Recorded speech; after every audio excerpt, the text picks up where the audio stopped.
औज़ुबिल्लाहिमिनश्शैतानिर्रजीम बिस्मिल्लाहिर्रहमानिर्रहीम। मैं मोहम्मद बिन शेख, टीचर है सेकेंडरी स्कूल हैदर। आज मैं 10वीं जमात के तलबा व तालिबात को हानी बदायूनी की गज़ल का दूसरा पोर्शन पढ़ाऊँगा। तो बच्चों अस्सलाम वालेकुम, कैसे हो आप? उम्मीद है कि ठीक ठाक होंगे। आज हम हानी बदायूनी की गज़ल का दूसरा पोर्शन पढ़ेंगे। कल हमने 3-4 अशर पढ़े थे, अब लास्ट वाले 3 अशर पढ़ेंगे। आंसू थे जो खुशक हुए, जी है कि उमंडा आता है, दिल पर गठा सी छाई है, खिलती है न बरसती है। इस गजल के इस शेर में हानी बदायूनी फरमाते हैं, आंसू थे सो खुशक हुए, दिल है कि जी है कि उमड़ा आता है। कि इंसान के दिल पर, एक आशिक के दिल पर माशों का गम होता है, माशों के गम ने उसे घेरा होता है। अब इस दुख को थोड़ा बहुत इसकी कमी होती है जब इंसान आंसू बहाए, जब इंसान रोता है तो इस गम में दिल के इस बोझ को हल्का किया जाता है। लेकिन आंसू थे सो खुशक हुई, लेकिन हानी बदायूनी फरमाते हैं कि रोते रोते जो आंसू थे वो सब खुशक हो गए, वो खत्म हो गए। दिल पर गटा सी छाई है, खिलती है न बरसती है। अब दिल पर जिस तरह काली गटा आसमान फजा में होती है, इसी तरह अब दिल में काली गटा है। न ये धूप नहीं निकलती है और न ये बरसने का नाम लेता है, यानी न बरसती है न धूप खिलती है इसकी, मेरे दिल की, बल्कि गमों ने इस तरह आ गिरा है, गमों ने इस तरह इसको अमड़ लिया है, इसको घेर लिया है कि अब रोते रोते थक चुका हूं, अब आंसू भी रोते रोते खुश हो गए हैं।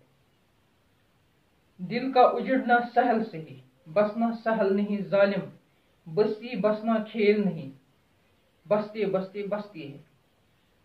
हानी बदायूनी फरमाते हैं कि मेरा महबूब जो है, जो वो मेरी इस दिल की बस्ती को उजाड़ देता है, लेकिन वो उससे मुखातिब होकर कहता है कि दिल का उजड़ना सहल से, कि बस्ती, ये दिल की बस्ती जो है ये उजाड़ना सहल है, ये उजाड़ना आसान है, ये उजाड़ना मुश्किल नहीं है। ये पल भर में उजड़ सकती है, ये पल भर में खत्म हो सकती है। लेकिन बसना सहल नहीं जालिम, लेकिन ये बसने में इसको टाइम लगता है। ये आसान बात बसना नहीं है, बसाना आसान टाइम नहीं, उजाड़ना सहल काम है, उजाड़ना आसान काम है, पल भर में उजड़ती है। लेकिन बसने में इसको बसना आसान नहीं है। बस्ती बसना खेल नहीं, ये बच्चों का खेल नहीं है कि बस्ती को बसाना, बसते बसते बसती है। इसको बसने में लाखों साल लगते हैं, हजारों, यानी बहुत टाइम ये लेता है, तब ये बसती है।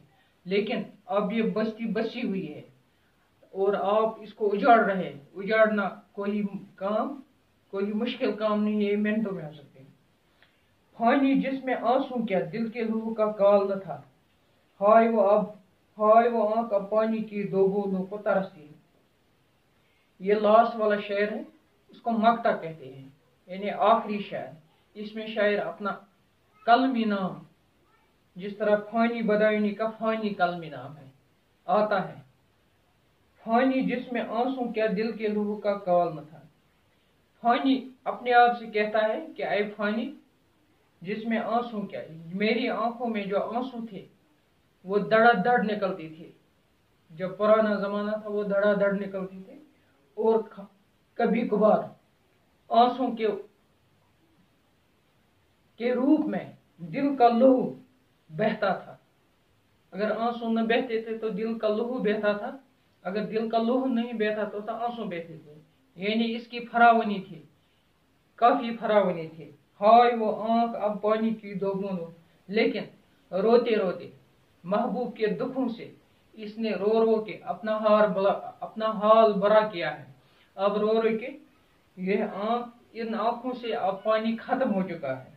अब मेरी आंखें दो बूंदों को तरसती हैं, यानी अगर 2 बूंद आंसू निकलते वो भी नहीं है, सब आंसू खुशक हो चुके हैं। दिल का लहू भी खत्म, आंसू के अश्क भी खत्म हो चुके हैं।